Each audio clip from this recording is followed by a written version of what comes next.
What's good, YouTube? It's your boy back on another banger, you know what I'm saying? Back on another YouTube video. And we're about to react to how Westbrook was shot the NBA. It wasn't too long ago when Russell Westbrook was just... Man, run the tape. Oh, real man! Jailbreak, what a pass! Hold on, man. This quality is off the hook right now. What a pass! Jailbreak, what a pass! What a pass! Play of the day! Westbrook shows from the basketball, goes to the rim! Gives it back to Russ. Deep shot! What a perfect ending to a historic day! Words cannot define how electric it was to watch Russell Westbrook back in 2017. Every game, the man was going to drop a ridiculous stat line and entertain the crowd, but the perception with Russell Westbrook since that season has vastly changed. Despite him putting up numbers that for any other player would immediately put them in that superstar conversation without question. We've gone from asking ourselves whether Russ is a fringe top 5 player in the NBA to if he's even a top 20 player in just 3 years. Why exactly?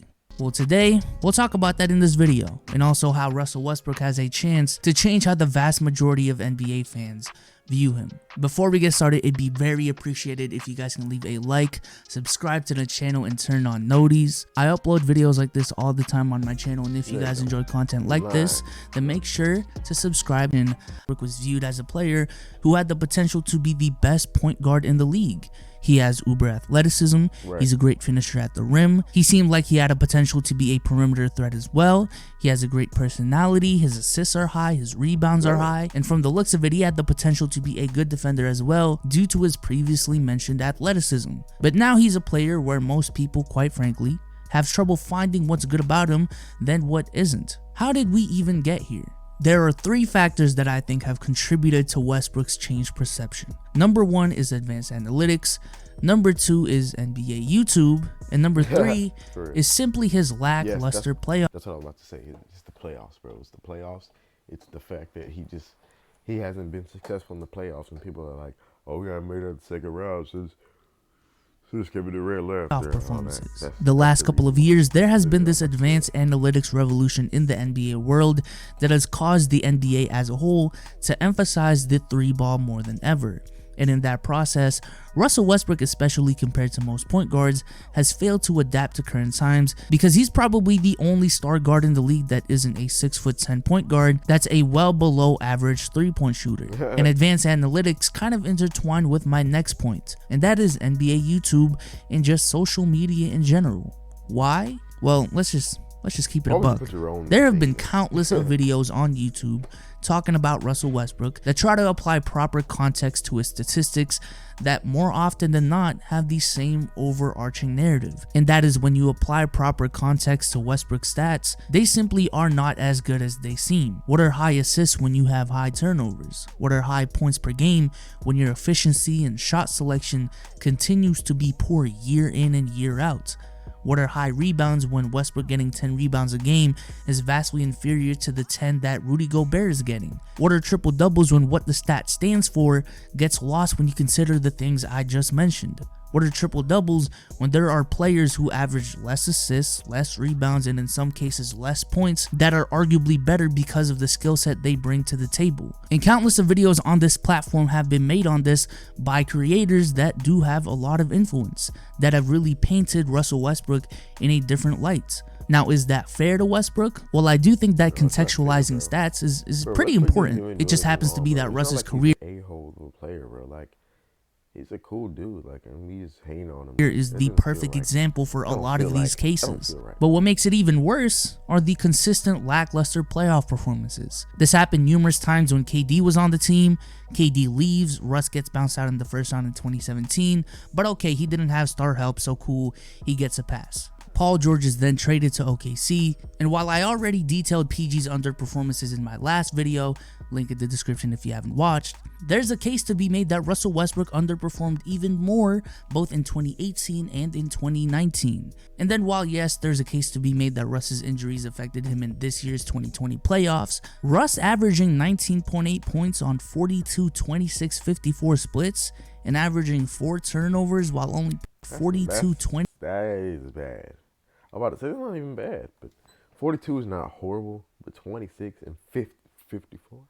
56-54 splits and averaging 4 turnovers while only putting up 5 assists a game did not help his narrative at all. And the combination of these 3 factors that overlap a lot has completely changed how Russell Westbrook is perceived by the community, and quite frankly has transformed him into a meme that signifies a playoff underperformer, a stat padder, a ball hog, a shot chucker, and the poster child of inefficiency. And while there is some truth in those statements, I myself have made videos backing up those statements, I do feel bad.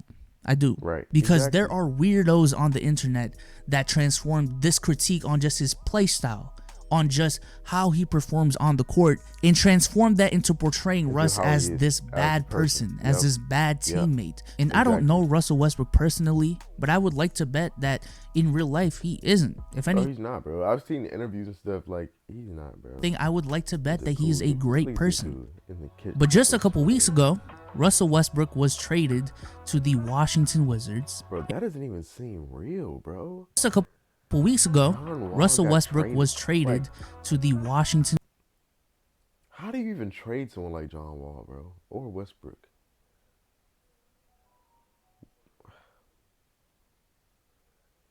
This is just hard for me to even process right now. John Wall, I'm not even a Wizards fan or a Rockets fan, bro. John Wall is supposed to be a Wizards player for life, bro. And you trade him? How do you even trade him? That's why I miss 2K17, bro. And like, you know, because they used to have like, there was like at least a solid, like an all-star level player on like almost every team, bro. Wizards in exchange for John Wall. That don't even look right, yo. I know this happened a long time ago, but that Westbrook was real traded does not to the look right. Washington Wizards in exchange for John Wall and a first-round draft pick. And I believe this is actually the heck perfect no, place bro. for Russell I know Westbrook this already to happened. change his image in the community. I mean, not I've never perfect seen place this for graphic John. before, man. Russell Westbrook was This is traded just- to the Washington Wizards in exchange for John Wall and a first-round draft pick. And I believe this is actually the perfect place for Russell Westbrook to change his image in the community. I mean, not that he cares, but I believe Russell Westbrook is in the situation that for the first time in his career is catered to highlight the strengths of his game and where he won't really be asked to change his play style for anyone else.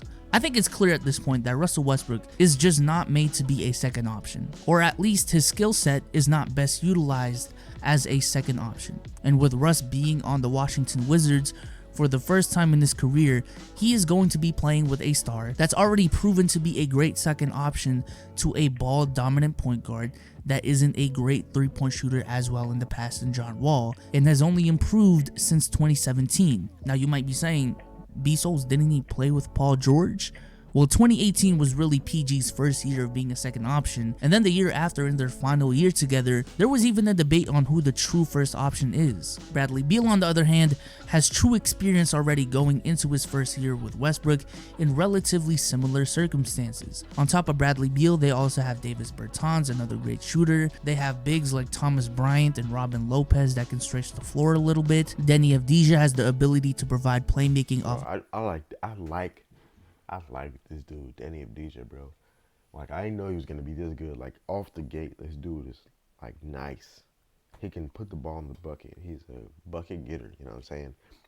And he's just like, he's got confidence, bro. He just does. He's not scared of anything. The He bench just out the drives gates, he and just- Rui Hachimura as well love is it. another I love interesting him, piece bro. that can Already. provide them great minutes. I'm a fan. On top of all of that, Russell Westbrook is also playing under a I thought he was gonna be one of those guys that's like conservative and scared, but he is like just going for it. Like, he just catch the ball, just drive or just shoot, and he makes it. Like, he's not scared. coach I love it. he's I love very it. familiar with in Scott Brooks, and he's in the conference where it's going to be easier to rack up wins, at least compared to the Western Conference.